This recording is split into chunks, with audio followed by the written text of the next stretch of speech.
Hi everyone, nice to see some familiar faces. I think Alice is now in the room with us, so that's great. Welcome back to those who know Kumi.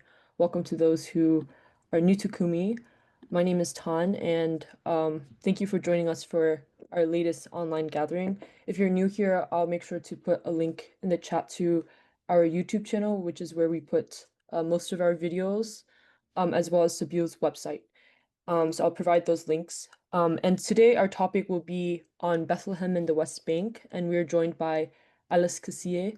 Alice joined us last year to speak about settler violence and the current campaign to stop the displacement of her family and other families in the El Mejor region near Bethlehem. And so I'll also put the link as Alice speaks about the Save El Mejor campaign. There's also a group chat to talk kind of about that campaign. So she'll probably talk a little bit about that today. So the first part of our meeting will be dedicated to Alice, but please stay around after she leaves and if we have time, as we'll be engaging in advocacy and action for Palestine. Before we start, I just want to remind everyone that this is being recorded. So once Alice speaks, we'll probably have a Q&A, so just be mindful of that. And you can put your questions in the chat and I'll make sure to relay it to Alice. Just to introduce Alice a little bit before she begins, Alice is an activist based in the occupied West Bank. Last year, Israeli settlers had attacked her family with the protection of the Israeli military. And so she has spent over a year defending and speaking out against this injustice. And we've had the privilege of hosting her for Sibiu delegations, so she has met a lot of our international friends. So Alice, thank you so much for taking the time, and we're really happy to hear from you today and to hear updates about your situation and your family. So thank you, and you can begin your presentation. Hi, everyone, and thank you for hosting me. It's my privilege. I'm Alice Kisiya from Bethlehem. I'm a Palestinian that have an Israeli citizenship as well, and French. And I have been harassed and attacked by the settlers group. And they have kicked me and my family out of the land with a military closed zone. And actually, after few months of working on defending my land, we have succeeded to get the settlers out of the land legally, but we still have legal process. Um, they have forged documents, and it's obvious that they have been doing this since many years. The company, it's called Himenota. Himenota is the daughter company of the Jewish National Fund, and it has tactics like with the land theft. So first of all, they have the settlers group where they send them to the land that they wanna steal. So the settlers do not move alone. They are supported by a hidden settlers organizations and companies that are their status is to work on this to steal people's land with the forged documents. So Himenota and we have been in this fight more than 15 years. And after what happened in 7th of October, they try to annex and take Al Makhrur. Al Makhrur is one of the last Christian villages. It's very old. It goes back to the Romans' time. It has terraces, so it's a UNESCO heritage site. And it's the last green area that we have in Bethlehem, near Bethlehem, and the last place that we can watch the sunset. So when they were in Al Makhrur, they told me after Al Makhrur, we will come to Bethlehem and kick all the Christians out of Bethlehem because it's our promised land and we don't care about Jesus Christ. Like we will come and take everything. So I know how they they are brainwashed. So when they go and volunteer in those agricultural schools, those kids are at risk. Their own kids are at risk. They are using them um, to do these actions. It's like everything is studied, is planned. First, they send settlers, and of course, they forge documents. They manipulate lawyers. The lawyers that we hired, they deceived us. And basically, this is what happens with the Palestinian in general. The Palestinians that cannot reach the Israeli courts, or they don't know Hebrew, they can't read Hebrew, and they are lack of legal background. What happens is that they hire those lawyers, and those lawyers get bribed, threatened, manipulated, and even they can do land exchange or land deals exchange. For example, if this lawyer is working on another case for another land in another area, they can exchange this deal in order to deceive the owners.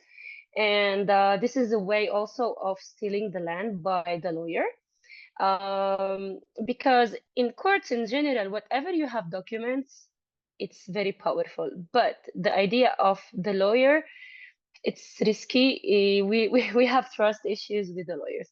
And the second thing is that, sorry, the third, is that they turn your neighbors, the people around you, against you by spreading rumors. By spreading rumors that those people have sold the land, or they have been lying or whatever. So people around you start questioning this. They start to spread rumors that you sold the land, so people would step back away from you and not stand with you. And another game they play is that, for example, our neighbor, she wanted to get her documents done, and those documents could not be done unless they follow their orders. And their orders is to her in order she can get land registration, she should get a new map. This map where we are her neighbor, and instead of signing that we are her neighbor, she signed that Himinota is her neighbor. And this is also brainwashing. This is also threat. This is also a way of turning people around you against you in order to get them done, to get their documents done. And there are multiple things that they can manipulate. They can work when they want to steal something. Also, they can put pressure, for example, make you do any mistake, for example, when you face the settler, and take you to jail and or detain you. And it happened to me twice, many times, but twice I was jailed defending my land. Also, my mom was jailed with me. And the court released us because they accused us of running over a soldier, and we proved them wrong. But they are not tired. They are trying to put us again in jail because last month they opened the same case in the civil court, accusing us for the same case, just trying to make us pay more for lawyers, to put our energy on or to focus on another case rather than the land. So this is also another way of making people tired. And unfortunately, I'm going to say that the Christian society here in Bethlehem are maybe scared or tired, or even they don't wanna, or they're afraid of, standing together or being together. Maybe because it's because they are Palestinians, they are afraid for their permissions, for them. Maybe if they travel, they would block them, whatever the reason is.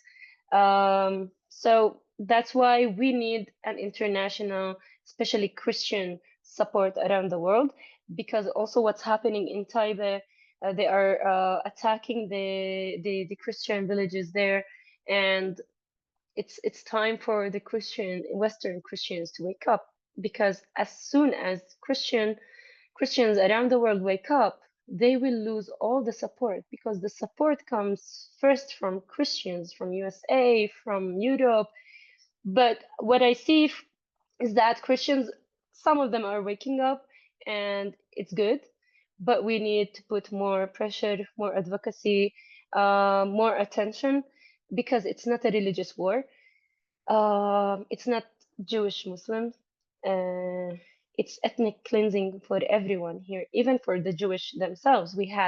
I have personally Jewish Israeli friends who defend the Palestinian cause, the Palestinian struggle. So they came and defend me, and they got beaten by the IDF and harassed by the settlers. So when we understand that this system is against everyone in order for them to get their projects done, we would understand that they don't really care about what religion we are or where we're from. What matters is the money, because the settlements that they take, or they decide to make a settlement in this area, the next few years you will see no settlers. You will see big projects, big buildings. It's not about promised land, it's about the project land, because after years they sell it with millions and millions of dollars. And those settlers that they were attacking the people, you will see them in another place, or maybe they would travel. You won't see them again, because it's not about giving a homeland for the Jewish. It's about making projects for the people who are funding this, such as the Himenota or the Jewish National Fund, to to gain more and more money. So we need to understand that those settlers do not move alone. Those settlers, they have a plan supported by those organizations or companies. And what's more important to understand that in Area C, in the West Bank, it follows the Jordanian ruling. The Jordanian ruling, because in '67, when they occupied the West Bank, they still apply the Jordanian ruling. And according to the Jordanian ruling, many of those companies that are funding settlements are not even allowed to do any projects or any deals about the lands or developments according to the Jordanian law. And the civil administration itself, it's a corrupted institution that works with corrupted people from different organizations. So when we understand that the civil administration, it's the Israeli authority in the West Bank, because as Palestinian we cannot go and apply for documents in the Israeli government or in the Palestinian government in Area C. So the only institution that we can go and apply for documents for land registration or whatever is related to real estate, it's through the civil administration. And if this civil administration is corrupted, imagine how many forged documents have been forged through many years in order to make it possible to steal Palestinian lands. So yeah, I hope I didn't miss anything. So I wanted to be short and to explain everything. Yeah, thank you, Alice, for this overview of this current situation. If you have questions for Alice, like please feel free to put it in the chat and I'll make sure to relay it.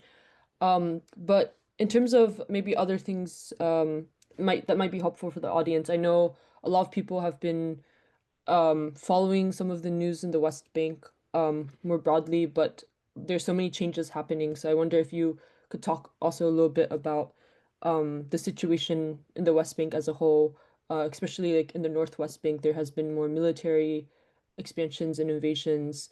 So yeah, I just wanted to hear a little bit about kind of what you're seeing on the ground. Okay, so since the war started, they have put blocks all over the entrances in the West Bank. For example, in Bejala, they have it's like an open air prison. So they have electrical gates. Whenever you want to pass from one city to another, and they can in 1 second they can block it. So it's really hard to travel between Palestinian villages. And the economical situation, especially in Bethlehem, which was full of tourists and pilgrims, it's dead. People here are tired by all means, and we have lots of settlers attacks supported by the army and the police. So whenever I wanted, I had one settler attack me in the car and tried to choke me, and I was after the surgery, like I had surgery in my leg, and it was 3 days after the surgery when he attacked me into the car, And when I call the police, they come and arrested me instead of arresting him. And this shows how much racism and how much corrupted the system, especially in the West Bank. And the police in the West Bank, the Israeli police in the West Bank, it's only in the settlers' favor. So whatever you have right, you still will be arrested because of settlers. So you cannot defend your land, especially like I'm Palestinian with an Israeli citizenship. That's maybe giving me a small rights to defend myself. But imagine if Palestinians, like my father, he's Palestinian and has Palestinian citizenship. So what they did is that in a way to put pressure on the family, they stopped his permission to work in Jerusalem. So he don't get money for the family to help the family to live. Also, not to have an income, maybe to fight in the courts. So it's also kind of pressure, kind of psychological war, psychological you know, attacks. It's not only physical, it's mental, it's emotional, it's everything. So they know how to do it, but thank God we are a strong family, and we have been saying the truth, fighting for our rights. Even we know that sometimes the doors are looks like they are closed. God send us the right people at the right time, and He opens the door for us. And because we know that whatever the evil is strong, God is stronger and God is great. And when we have faith in Jesus and we are following his teachings, we will never fail. Thank you, Alice. And in terms of international visitors, how has, international groups helped bring like, awareness to the situation? Has there been any success stories with bringing in, international groups to, learn and witness? Yeah, we had international groups coming, such as Sabil, which they were very supportive. We had also diplomats, we had journalists, we had people, individuals, and they are sharing and doing advocacy, and this helped us a lot in raising our voice and reaching to many Western Christians and show them that Christians, indigenous Christians here are suffering, that they are here. It's not about a religious war. It's about ethnic cleansing for everyone. And Christians around the world, they should stand for their own. It's not only for us. The cradle of Jesus Christ, it's for all Christians around the world. They should protect the cradle of Jesus Christ. And they should know that Bethlehem is for all Christians. And if they kept silence, they will never find Bethlehem to come visit in Christmas or Easter. So they should know that keeping pushing, putting more pressure in the media, advocacy, supporting, by all means, it would help us a lot and many people here on the ground to keep us fight this fight. And as long as this holy land is suffering, the whole world will keep suffering. So we should stand up together all the time. Yeah, thank you. I see some questions in the chat, so let me just read it out loud. Maybe you can answer one of them. So one person asked, and you can maybe verify if this information is correct. I understand a new Israeli law was passed to say it doesn't matter if you hold legal documents for your land. If they want it, they can have it under this new law, so there's no protection. How does this affect your situation? So I don't know if this is relevant to your situation, if you've heard of this law. Actually, they tried to pass the law before a few months, and since years they have been trying to pass the law and deleting the Jordanian law number 40 that I was talking about, which is not allowing the Israeli to buy Palestinian lands. They thought it's racist, but they tried to cancel this law. They couldn't, and I believe they will never can because the 67 areas will go back to Palestine at least. And wherever we see settlers attack, we know, I know personally that they are They know that they are leaving 67 areas. That's why they are doing so much mess. So the evil knows that the end of time for his time is coming. That's why he's trying to make as much as mess as possible. Thank you for the clarification. And I'm trying to see if there's any other questions that might be relevant here. Someone asked about Taipei, which I know, there's been news about settler violence there, so I wonder if you could say a few things about Taipei as well. Yes, they have. The Taipei has lots of settlers attacks. They burn the church, San George Church, the villages. Um, they have been facing this long time ago, but this time they are coming nearly to the Christian houses. Like they are coming really close. So I saw yesterday that Pizzaballa and the Orthodox Patriarch, they were there. They visited the village. But I think we need more than just visiting. We need more than just statement. We need actions. And I believe that nothing stronger than our churches. If they want to act, they can act, but we have to push them. That's why. Yeah, this is great. It will lead us into kind of our next question about how we can take action. The people on this call that you're talking to today, what actions do you recommend we take after this call? Is anything that anyone can do. First of all, the advocacy. The second is that people should come here, and when we have foreigners, when we have people from around the world, we have more protection, and people should see this themselves. They should protect the Christian villages. They should protect the Palestinian villages, whether they Christians, Muslims, or whatever. They should come here and do protective presence for people, which is stronger. And Palestinians cannot defend themselves because they will be detained for years for no reason, which it could not be with foreigners. And also, they can support through the GoFund, which is really helpful for us also because we want to continue the legal battles. And in 29 of October, we have the court against the settlers.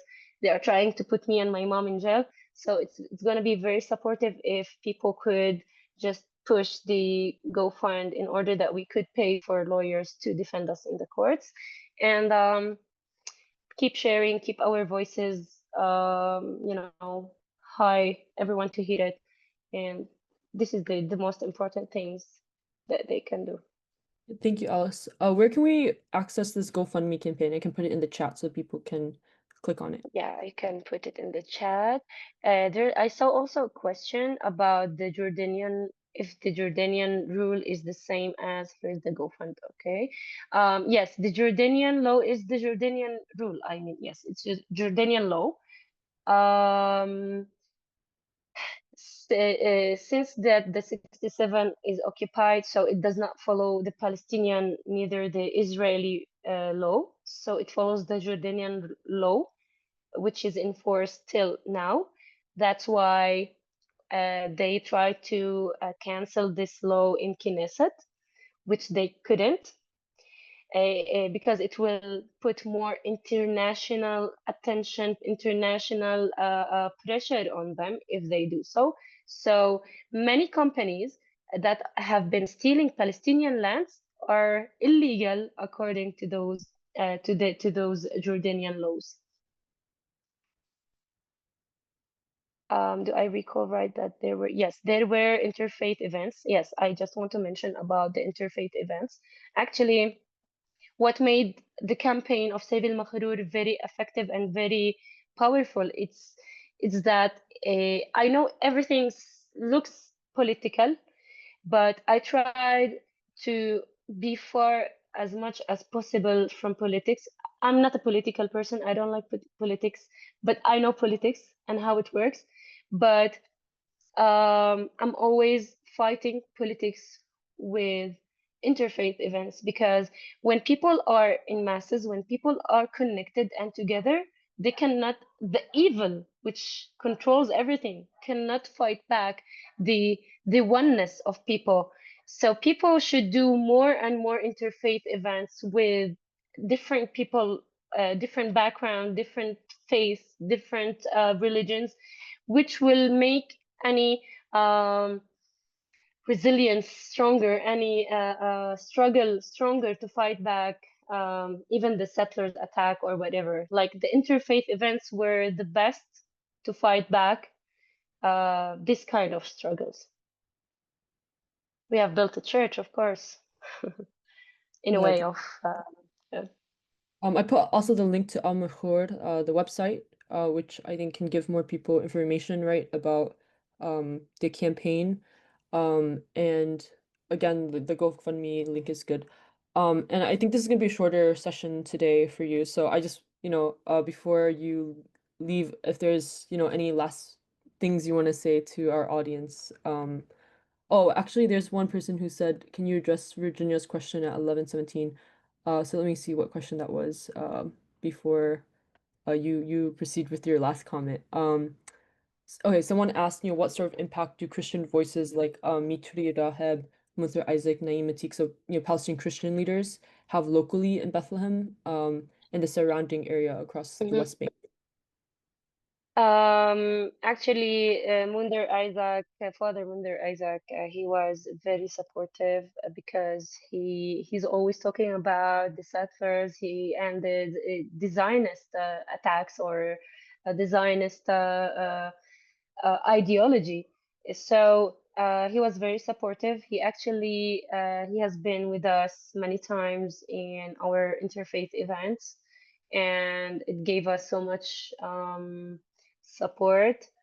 But unfortunately, we didn't see any other Christian leaders or Christian institutions. But hopefully, at least they are with the Taiba, which is very powerful. But I hope that our Christian leaders would speak more and more and fight back for the Christian community, because Christians are now less than 2% in all over the country. And especially after the war, they have immigrated, like lots of families have immigrated, and it's very dangerous for the Christian history in Palestine. So we need to support the Christianity, the indigenous Christians here in the Holy Land. Yeah, thank you, Alice. And yeah, is there any other last things you would like to convey to us?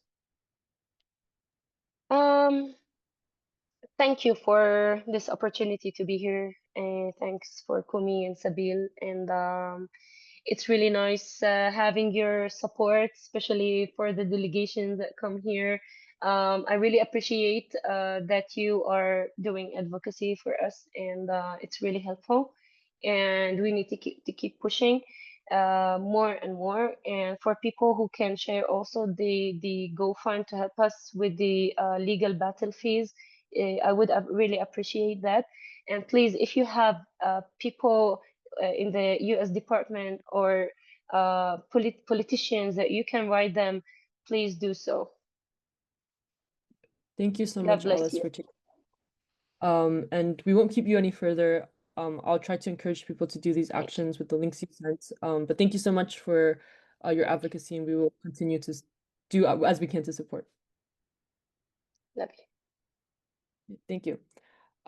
So we can proceed now, as Alice finishes with her presentation, some actions. And I know Alice already put in the first action, which is this GoFundMe campaign. So if you're able to donate today, just a little bit, I think that would be really encouraged. Or if you can't donate, you can send it to someone you know. So that would be a really good action. I think we can just take a moment, a few minutes to do today. Another action kind of related to what Alice said about churches and mobilizing Christian communities. If you are a member of a church community and you have relationships in that church community, perhaps another action you can take is, calling the leaders of your churches or talking to the leaders of your churches this week on, raising awareness on Al Mejor or telling the story of Alice. And someone had asked, about Alice's story, if we can share that. So Alice is public on social media. So you can, take a look. I think she has, Instagram that I just linked. So you can take a look at that where she has like videos talking, speeches and other interviews which you can actually use when you talk to your church members, for example. So that's another action I think I would encourage people to take this week. And again, I had the Al Mejor website, so that's something that you can visit. They have a number of resources on this website that you can use in your advocacy. So I highly recommend again to visit these links. And so I'll take a few minutes just in silence so that people can maybe take a look at the links and send it to someone they know. So maybe that can be our first action, and then we can continue with maybe some other actions.